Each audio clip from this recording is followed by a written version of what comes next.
Em nome do Pai, do Filho e do Espírito Santo. Amém. Ave Maria, cheia de graça, o Senhor é convosco. Bendita sois vós entre as mulheres, e bendito é o fruto do vosso ventre, Jesus. Santa Maria, Mãe de Deus, rogai por nós, pecadores, agora e na hora de nossa morte. Amém. Nossa Senhora das Dores, rogai por nós. E meus irmãos e minhas irmãs, vamos dando prosseguimento ao nosso retiro, esse nosso recolhimento que estamos propondo ao longo destes dias da Semana Santa. Hoje já é a nossa quarta meditação, já estamos na metade desta nossa semana. Agora vamos intensificando aquilo que é o cume, é a essência destes dias, que é precisamente já nos preparar para o Tríduo Pascal. Ontem, na nossa diocese, nós celebrávamos, já antecipando da quinta-feira, a missa crismal, a missa com a bênção e consagração dos óleos, especialmente o óleo do crisma, que é consagrado, a renovação das promessas sacerdotais, o presbitério da diocese reunido em torno ao seu bispo. Ontem, particularmente, tínhamos essa alegria de poder renovar junto do Senhor, as vésperas das celebrações mais importantes, ele que institui na última ceia o sacerdócio, poder recordar também esse chamado de Deus para nós sacerdotes, a missão do povo de Deus de também rezar pelos seus pastores, pelos ministros da igreja. E hoje, particularmente na quarta-feira, temos uma temática muito própria que ao longo da história da igreja marcou, deu a tônica de todas as quartas-feiras, a partir e pela quarta-feira santa. Por isso que nas quartas-feiras sempre tivemos como um dia penitencial, um dia de nos colocar também diante do mistério da iniquidade que ronda o mundo, particularmente porque foi neste dia, a igreja sempre recordou neste dia a traição de Judas, esse apóstolo. Fomos vendo, particularmente nas últimas semanas, como o Senhor foi demonstrando a sua predileção, o seu cuidado, o seu carinho para com ele. Mas ainda assim, estava ele obstinado na traição, obstinado na tarefa, no intento de entregar o Jesus aos seus inimigos, aqueles que buscavam persegui-lo e matá-lo. Nos diz o Evangelho da liturgia da missa de hoje. Nos diz o Evangelho segundo São Mateus, capítulo 26, de 14 a 25. Naquele tempo, um dos 12 discípulos, chamado Judas Iscariotes, foi ter com os sumos sacerdotes e disse: "O que me dareis se vos entregar Jesus?" Combinaram então 30 moedas de prata, e daí em diante, Judas procurava uma oportunidade para entregar Jesus. No primeiro dia da festa dos ázimos, os discípulos aproximaram-se de Jesus e perguntaram: "Onde queres que façamos os preparativos para comer a Páscoa?" Jesus respondeu: "Ide à cidade, procurai certo homem e dizei-lhe: o mestre manda dizer, o meu tempo está próximo. Vou celebrar a Páscoa em tua casa, junto com meus discípulos." Os discípulos fizeram como Jesus mandou e prepararam a Páscoa. Ao cair da tarde, Jesus pôs-se à mesa com os 12 discípulos. Enquanto comiam, Jesus disse: "Em verdade eu vos digo, um de vós vai me trair." Eles ficaram muito tristes e um por um começaram a lhe perguntar: "Senhor, será que sou eu?" Jesus respondeu: "Quem vai me trair é aquele que comigo põe a mão no prato. O Filho do Homem vai morrer, conforme diz a Escritura, a respeito dele. Contudo, ai daquele que trair o Filho do Homem. Seria melhor que nunca tivesse nascido." Então Judas, o traidor, perguntou: "Mestre, serei eu?" Jesus lhe respondeu: "Tu o dizes." Hoje, meus irmãos, parte desse evangelho já foi profundamente meditado por nós nas últimas celebrações. Domingo essa temática também da traição aparecia, mas no contexto temporal desta semana é interessante, importante termos presente nesta quarta-feira essa decisão de Judas de trair o Senhor, de entregar o Senhor, essa decisão que tem como fruto a sua malícia. Não havia motivo, né? Não tinha nada que Jesus lhe houvesse dito ou feito e por vingança merecesse, né, minimamente, humanamente falando, né, uma atitude parecida. Não, simplesmente ele já não aceitava, não acolhia, já não acreditava. Temos visto ao longo dessa nossa semana, nessa primeira parte do nosso retiro, com a qual hoje, com a meditação de hoje, né, nós concluímos essa primeira parte, essa tríplice dimensão que a Quaresma já foi colocando diante do nosso coração, a necessidade de nós intensificarmos a nossa oração, vivendo da fé. Vimos na segunda meditação precisamente o tema da fé, tão importante para alimentar esse desejo de nos aproximar do Senhor, nos colocar perseverantes diante das dificuldades que temos de enfrentar, inclusive e principalmente para viver essa fidelidade ao Senhor. Ontem, enquanto víamos a necessidade presente, constante, urgente, de também olhar para o nosso coração, chorar os nossos pecados, fazer penitência, contemplávamos a virtude da esperança, né? A esperança que nos permite saber e vislumbrar, por além das penitências, aquilo que os pecados não podem definir em nós. Nós não somos o pecado, mas temos e consentimos muitas vezes nos pecados. Nós somos filhos de Deus e, apesar dos pecados, sempre permaneceremos filhos de Deus. Essa esperança de quem consegue encontrar, vislumbrando em Jesus, em Deus, a nossa alegria, nos coloca de pé, nos faz poder olhar para as nossas misérias sem desespero, né? Confiando no Senhor, sabendo que precisamos lutar, mas que a graça de Deus nos sustenta. Hoje, quando vemos a terceira dimensão, vimos a oração, vimos a penitência. Hoje é dia de nós nos darmos conta da necessidade da esmola. E a esmola que, por além da entrega financeira, que talvez seja o modo mais imediato, mais próximo que temos de traduzir, de entender esse conceito, mas a esmola é também a entrega de si, né? A esmola é a doação do seu tempo, a doação para o outro que precisa da nossa atenção, da nossa ajuda, o ouvido que escuta, o braço que sustenta, o ombro que serve de consolo para um irmão que está ao nosso lado, que precisa também do carinho de Deus, que tantas vezes há de se manifestar na nossa proximidade. Vamos ver um pouquinho isso quando adentrarmos a temática desta nossa quarta meditação.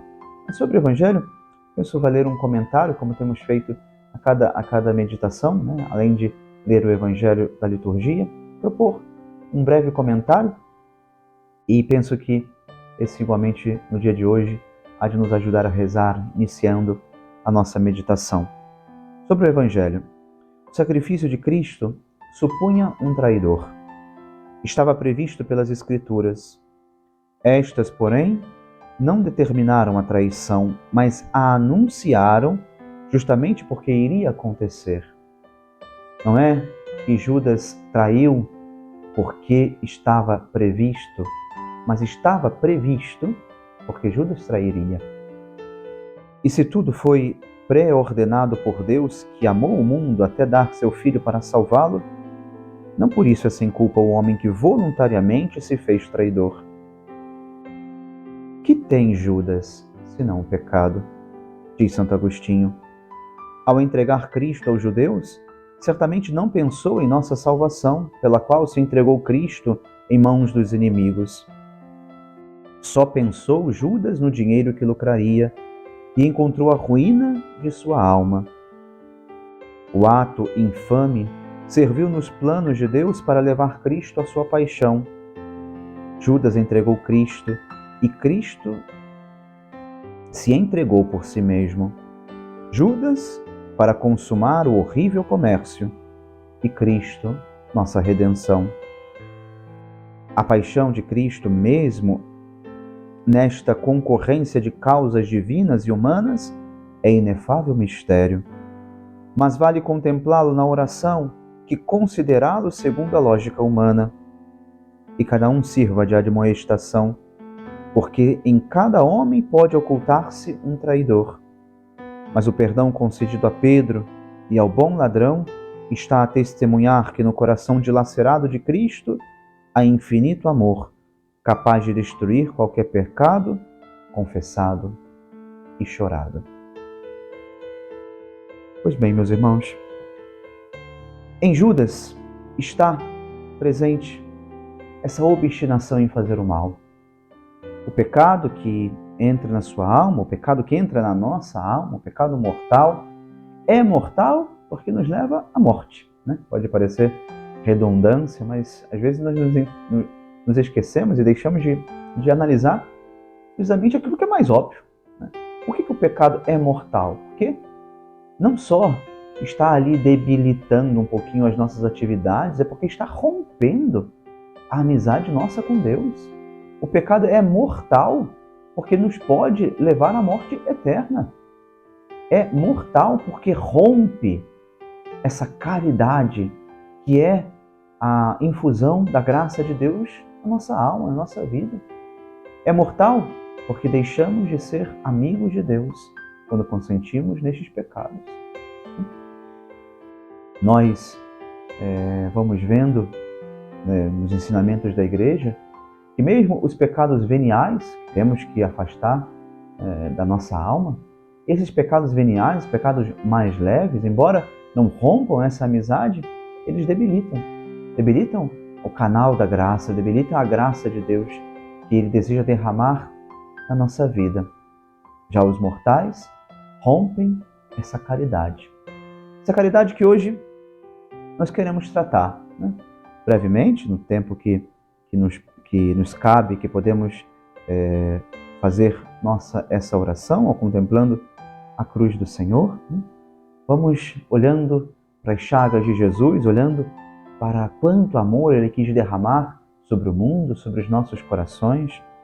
Nos diz o número 1822 do Catecismo da Igreja: a caridade é a virtude teologal pela qual amamos a Deus sobre todas as coisas por Ele mesmo e ao próximo como a nós, por amor de Deus. Aqui já vale um grande adendo, uma grande sinalização, uma grande pontuação nessa contemplação que queremos fazer da caridade. Nós não somos capazes, meus irmãos, nós não somos capazes, minhas irmãs, de amar o outro se antes não estivermos empapados do amor de Deus. Porque amamos a Deus sobre todas as coisas, podemos amar os demais por amor a Ele. Não o contrário.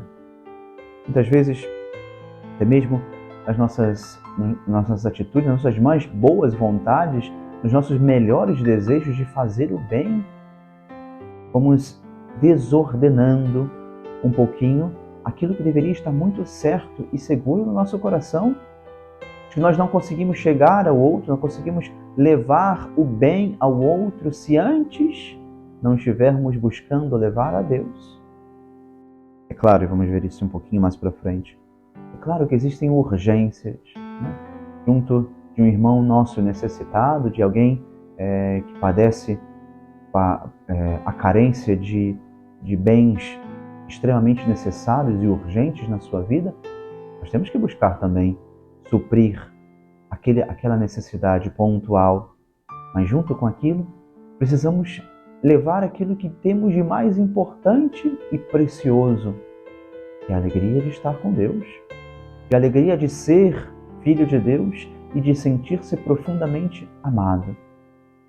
Somos amados pelo Senhor e por amor a Ele, podemos amar os demais. Nós tivemos uma bela inspiração nesse ano. A cada ano, como bem sabemos, a Igreja no Brasil propõe para a meditação, para a reflexão, o tempo quaresmal em uma temática social. E esse ano nos coube também rezar e meditar um pouquinho sobre a amizade social, né?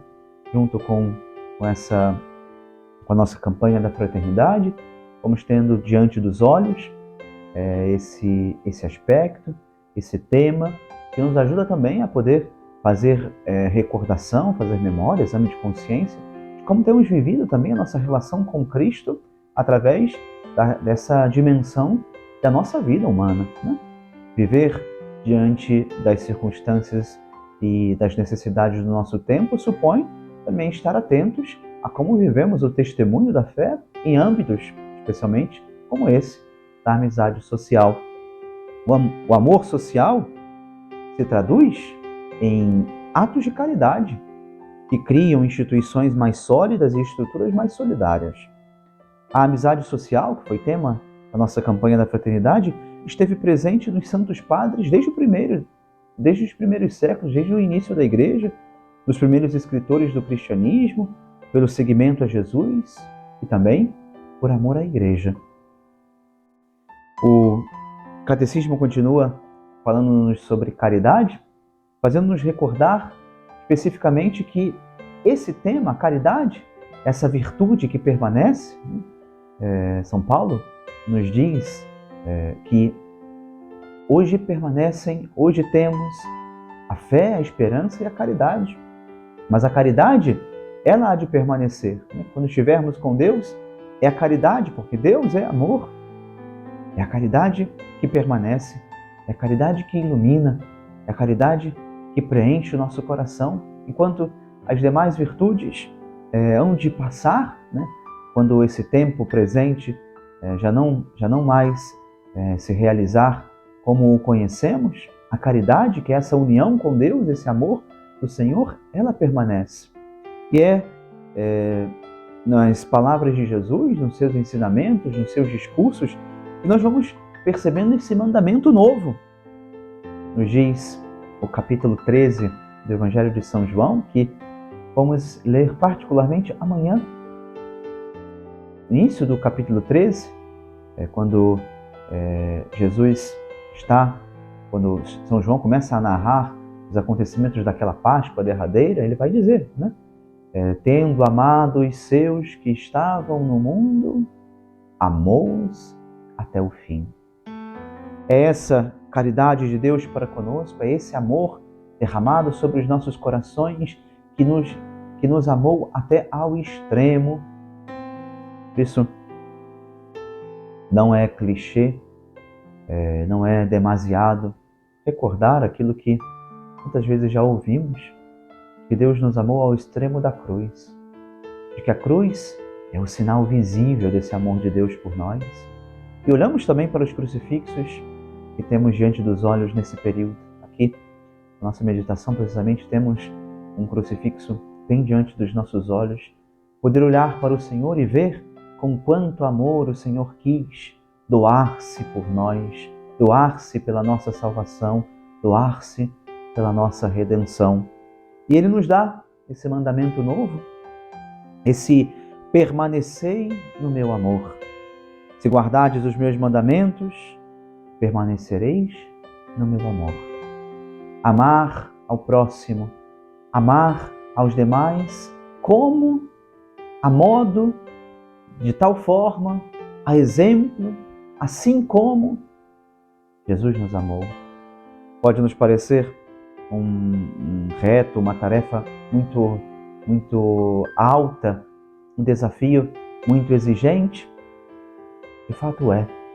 Amar como Jesus, amar ao modo de Jesus, amar assim como Jesus, supõe amar por inteiro, amar sem reservas, amar entregando todo o coração, amar sabendo ordenar e nada interpor entre o amor de Deus e o nosso coração e a nossa alma. É tão belo o hino que São Paulo, escrevendo na carta aos Coríntios, no capítulo 13 da sua primeira carta aos Coríntios, nos apresenta esse hino à caridade, esse incomparável quadro que ele desenha, que ele nos apresenta sobre os aspectos fundamentais que a caridade precisa ter na nossa alma, no nosso coração. Diz São Paulo, capítulo 3 da primeira carta aos Coríntios: a caridade é paciente, a caridade é benigna, não é invejosa, não é altiva nem orgulhosa, não é inconveniente, não procura o próprio interesse, não se imita, não guarda ressentimento, não se alegra com a injustiça, mas alegra-se com a verdade. Tudo desculpa, tudo crê, tudo espera, tudo suporta. O mesmo São Paulo dirá que eu posso ter tudo, eu posso fazer tudo, eu posso até saber e falar a língua dos anjos, mas se eu não tenho amor, se eu não tenho a caridade, eu não sou nada. Recordo o número 1827 do Catecismo, que nos ensina assim: o exercício de todas as virtudes é animado e inspirado pela caridade. Esta é o vínculo da perfeição e a forma das virtudes. Articula-as e ordena-as entre si. A caridade, portanto, é a fonte e o termo da sua prática cristã. A caridade assegura e purifica a nossa capacidade humana de amar e eleva à perfeição sobrenatural do amor divino. Esse amor, esse bem que queremos realizar, só o podemos fazer, só conseguimos verdadeiramente fazer, tornando, elevando a perfeição sobrenatural do amor divino, conduzidos pelo Espírito Santo, guiados pelo Espírito de Deus, formados e empapados do seu amor. O cardeal que temos citado algumas vezes nessas nossas meditações, Robert Sará, nos diz que, a exemplo do que nos falávamos lá no nosso primeiro encontro, nossa primeira meditação, diz o cardeal: a caridade nasce do silêncio. Ela procede de um coração silencioso, capaz de estar atento, ouvir e acolher. O silêncio é uma condição da alteridade e uma necessidade para a compreensão de si mesmo. No ruído da vida cotidiana, há sempre certa inquietação que se desperta em nós. O barulho nunca é sereno e não leva a compreender o outro. O Papa Bento XVI, ainda retomando uma citação de São Paulo, a fé agindo pela caridade, essa fé que é operante, vimos também já nas nossas primeiras meditações. Papa Bento XVI, guiado e conduzido por esse versículo, comenta na Porta Fidei: a fé sem a caridade não dá fruto, e a caridade sem a fé seria um sentimento. Por isso, é também ápice desse nosso peregrinar, desse nosso itinerário crescente a irmos meditando as virtudes teologais, chegar à caridade como o complemento, como a realização daquilo que fomos vendo até agora, né? A fé e a esperança que nos direcionam a viver melhor, a viver de forma mais plena, a viver de forma mais intensa essa caridade. A fé sem a caridade não dá fruto. E a caridade sem a fé seria apenas um sentimento. O Catecismo também nos recorda, faz memória daqueles que são os frutos da caridade na nossa alma. São eles, os frutos da caridade: a alegria, a paz e a misericórdia. Exige a prática do bem e a correção fraterna. É benevolente, suscita a reciprocidade, é desinteressada e liberal. É amizade e comunhão. Diz Santo Agostinho: a consumação de todas as nossas obras é o amor. É nele que está o fim, é para a conquista dele que corremos para lá chegar, e uma vez chegados, é nele que descansamos. O Papa Francisco também, ele, com seus exemplos, com seus ensinamentos, muito nos fala sobre a necessidade de colocarmos em prática a nossa fé também através das obras de caridade. Ele diz que para viver a caridade é preciso dar espaço ao outro, aceitando com flexibilidade o que é diferente e encontrando um ponto de encontro ou uma forma de mediação, sem alimentar a inveja.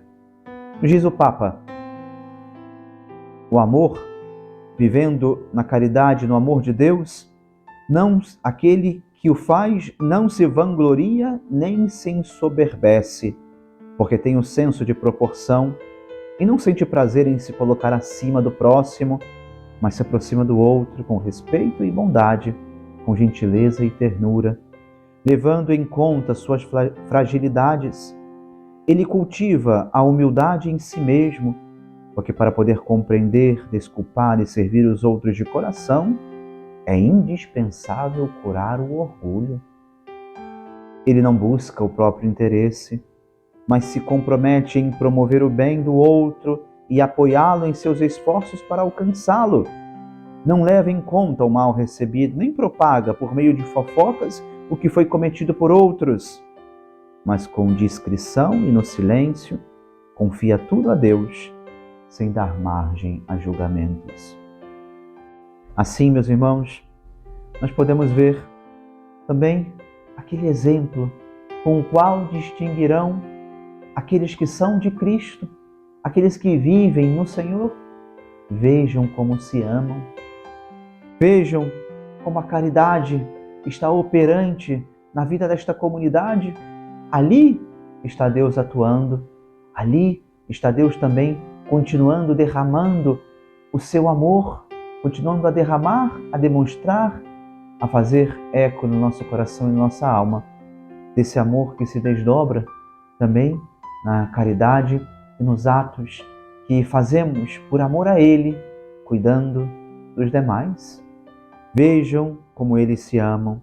A Igreja quer redefinir-se, antes de mais nada, como o povo de Deus numa família, numa fraternidade, uma comunhão.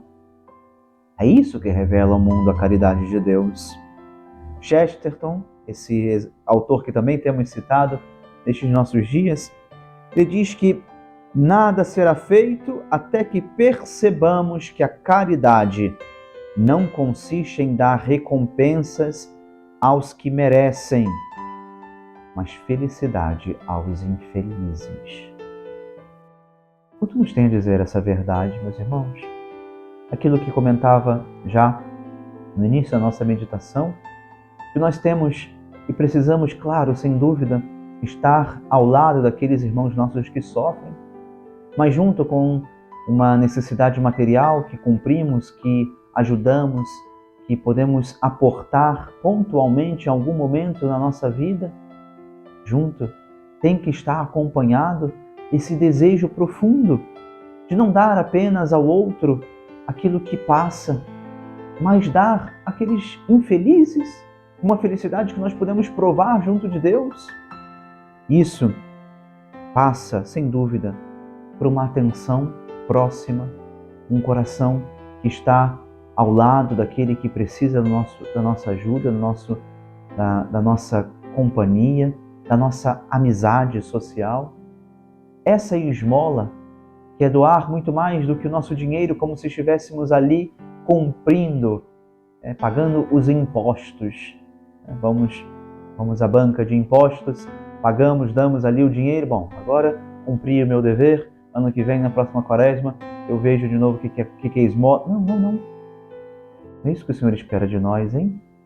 Essa esmola, essa entrega, que é muito mais, insisto, do que o financeiro, do que o monetário.